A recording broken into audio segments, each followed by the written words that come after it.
Today, I'm joined by Joseph Gulizia of UniversalCares. First off, Joseph, how are you today? We're doing well, thank you. Now, talk to us a little bit about some of the work that you've been doing while everyone is quarantining and staying home.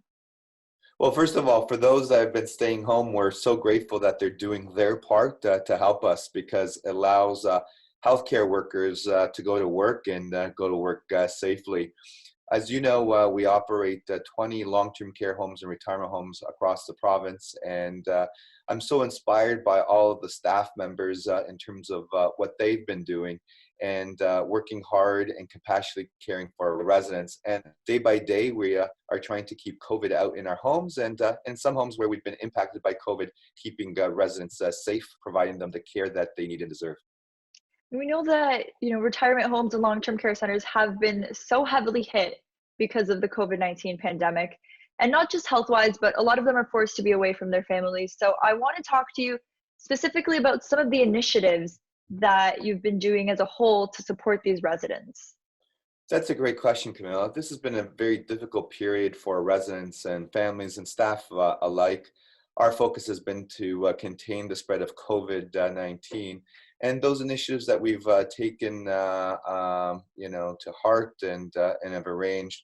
All of the usual stuff that you're hearing on the media positive with Skyping and telephone calls and also staff calling back family members, addressing their questions and concerns.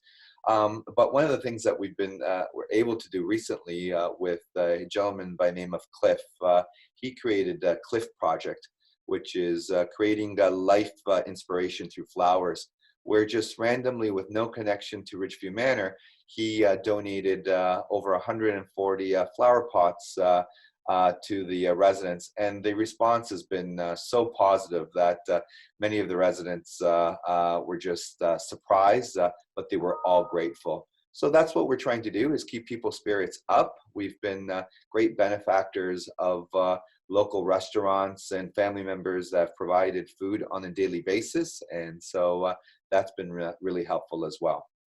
It's those little things that I think truly make the difference in people's lives. How would you recommend if people back home want to get involved and want to, bring a smile to someone's face at the residences?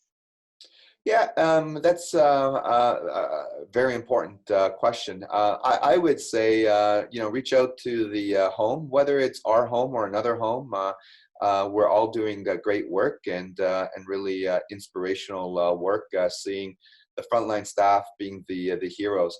And that's a term that you can't really minimize. And it is something that I hope people continue to remember, because they are putting themselves in harm's way, and not only themselves, but their family members, their loved ones, their kids, and their neighbors, because they are at greater risk of being exposed to that.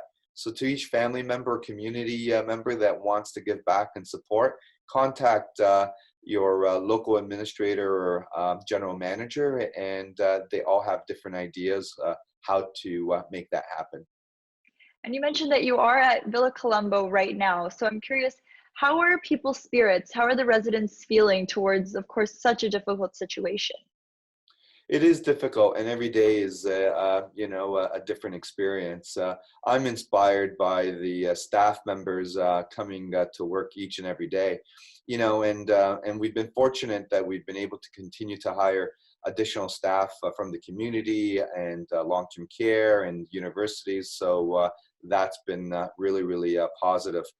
All levels of government have been a big supporter of all of our homes. Local representatives, public health staff, lab technicians, they've been working around the clock. Minister of Long-Term Care, Dr. Fullerton, Minister Lecce, Minister Deb Schultz, who is the Minister of Seniors, all have been really engaged, along with the Mayor, Maurizio Bevilacqua. It's a difficult time, and it's one that requires a lot of courage and effort and hard work. We're hoping, in the coming weeks, we see an improvement and in all homes in long-term care. That's why the provincial-wide testing is really important, to see all of our efforts come to fruition, and hopefully not having a lot of COVID-19 cases in our homes. That's all we can hope for at this point. Joseph, is there a message for all of the viewers back home at TLN, something that you would like to share on behalf of all of the residents? Absolutely. I want to thank all of the residents for their patience and family members. We've received countless positive messages.